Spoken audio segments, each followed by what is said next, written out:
પરાત્પર પૂર્ણ પુરુષોત્તમ ઈષ્ટદેવ ભગવાન શ્રી સ્વામિનારાયણ, વાલા વાલા ઘનશ્યામ મહારાજ, દરેક સત્સંગી બહેનો સૌને ભાવથી જય સ્વામિનારાયણ. આજે આપણે વાત કરીએ છીએ ભક્ત રક્ષક ભગવાન એના ભક્તોની કેવી કેવી રક્ષા કરે છે. દયાળુ પ્રભુ ભગવાનના હૃદયમાં કેવી દયા છે ને કેવી ભક્તોની વહારે દોડે છે. એકવાર મહારાજની સાથે ઘણા સંતો, સુરા ખાસર, સોમલા ખાસર, પાર્ષદ ભગુજી વગેરે વિચરણમાં હતા. તે વિચરણ કરતાં કરતાં એક ગામથી બીજે ગામ, હરિભક્તોના ગામ ઘર પાવન કરતાં કરતાં મહારાજ એક વખત લીંબડી પધાર્યા. લીંબડીમાં મૂળજી શેઠ બહુ રાજી થઈ ગયા અને મહારાજનો મૂળજી શેઠને ઘરે ઉતારો. તે પછી તો મૂળજી શેઠે બહુ બધાને ઉતારા અપાવ્યા ને બધી વ્યવસ્થા કરીને મહારાજની સભા થઈ. પછી બધાએ મહારાજ જેમાં બધા સંતો હરિભક્તોને જમાડ્યા અને પછી મોટી સભા થઈ.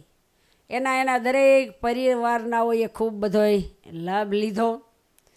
અને પછી મહારાજ રાત રહી અને જ્યારે નીકળવાની તૈયારી કરતા હતા ત્યારે મૂળજી શેઠે કીધું કે જો મહારાજ આજે પણ જમ્યા વગર જવાય નહીં. તો બહુ આગ્રહ કર્યો કે થાળ મંડો કરવા. પછી મૂળજી શેઠની બંને દીકરીઓ થાળ કરવા માંડ્યા. મહારાજ ઢોલીએ બેઠા છે. મહારાજ કે મૂળજી શેઠ કે તમારા ઘરના કેમ ક્યાંય દેખાતા નથી? કે મહારાજ મારા ઘરનાની તો આંખ્યું ઉઈ ગયું છે, અંધાપો છે પ્રભુ, એટલે એ કાંઈ હાલી ચાલી એ કે શું કરે એટલે ઘરમાં બેઠા બેઠા તમારું ભજન કરે છે. અને કાલના પ્રભુ તમે અહીંયા પધાર્યા છો, કાલના તો એ રોવે છે કે અરે રે મારે ઘરે અક્ષરાધિપતિ પ્રભુ પધાર્યા, મારે તો દર્શન થતા નથી. મહારાજ કે એવું? મૂળજી શેઠ આ તમારા ઘરનાને કેદી અંધાપો આવ્યો? કે મહારાજ 2 વર્ષ થઈ ગયા, 2 વર્ષથી આંખ્યું જતું રહ્યું છે. મહારાજ કે અરે રે બાયુ માણાનો દેહ અને દેહની ક્રિયા કેમ કરવી, આંખે દેખાય ને એ તો બહુ ખોટું કહેવાય. કે મૂળજી શેઠ કે હા મહારાજ, દુઃખ તો મોટું કહેવાય, દેખાય નહીં એ તો, પણ હવે એ તો ભગવાનના હાથમાં છે પ્રભુ, અને તમે ભગવાન છો એટલે તમારી સિવાય તો કોઈ મોટું નથી. અને મહારાજ એ તો ઘરમાં બેઠી બેઠી કહે છે કરે હું કેવી અભાગણી, મારે ભગવાનના દર્શન થતા નથી. પ્રભુ મારે ઘરે પધાર્યા આમ વાત કરે છે ને ત્યાં મહારાજ કે એ તો બહુ મોટું દુઃખ કહેવાય.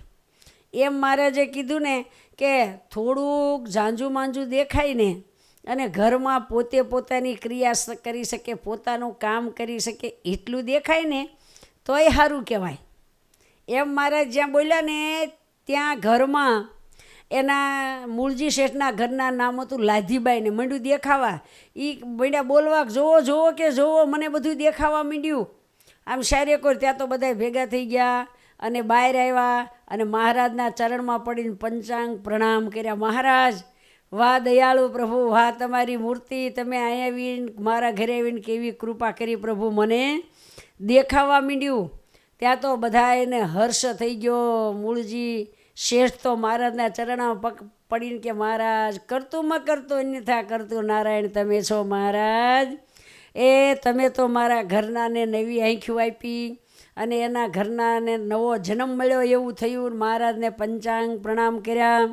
બધા ઘરના ભેગા થઈ ગયા. વાહ વાહ વાહ મહારાજ, વાહ તમારી કૃપા, હે દયાળુ, લાધીબાઈને તમે નવી આંખો આપી, એની રક્ષા કરી, એને દેખતા કર્યા.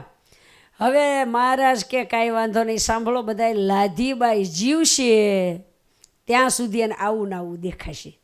આવી મહારાજે લાધીબાઈ ઉપર કૃપા કરી, એની આંખોની રક્ષા કરી.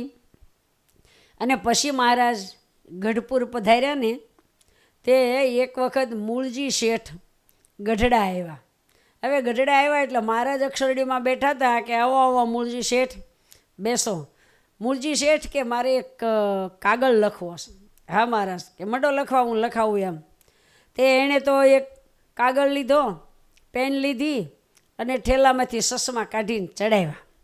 મહારાજ કે કેમ મૂળજી શેઠ ચશ્મા કેમ ચડાવ્યા? કે મહારાજ કે મને ચશ્મા વગર દેખાતું નથી. એવું તે મહારાજે લાંબો હાથ કરી અને ઢોલિયા પર બેઠા હતા ને ત્યાંથી ચશ્મા કાનમાં ખેંચી લીધા કે હવે લખો. કે મહારાજ હવે તો બહુ ઝાખું દેખાય છે પ્રભુ, કેમ લખાય? તે મહારાજે છે ને પાસે આમ ચશ્મા પહેરાવી દીધા કે હવે કે મહારાજ લ્યો હવે તો એથી નહીં ઝાખું દેખાવા માંડ્યું. મહારાજ કે એમ? તો કે હા. પછી પાછા મહારાજે ફરીને ચશ્મા કાઢી લીધા. કાઢીને કે હવે તો મહારાજ ખરેખરું ચોખ્ખું દેખાવા માંડ્યું ચશ્મા વગર. પછી મહારાજ કે લખવા માંડો. પછી કાગળ લખ્યો અને મહારાજે કીધું કે મૂળજી શેઠ હવે તમે જીવશો ત્યાં સુધી ચશ્મા નહીં પહેરવા પડે ને આવું ને આવું દેખાશે. 90 વર્ષની ઉંમરના થયા ને ત્યાં સુધી મૂળજી શેઠને ચશ્મા વગર વાંચતા એવું ભગવાને આંખીઓમાં દીવા જેવું તેજ આપ્યું. આવા ભક્ત રક્ષક ભગવાને મૂળજી શેઠની આંખીઓની રક્ષા કરી અને એના પત્ની લાધીબાઈની પણ આંખીઓની રક્ષા કરી. એની પત્નીને તો મહારાજે હાવ નહોતું દેખાતું અને દેખતા કર્યા. એવા ભક્ત રક્ષક ભગવાનના ચરણમાં કોટી કોટી વંદન.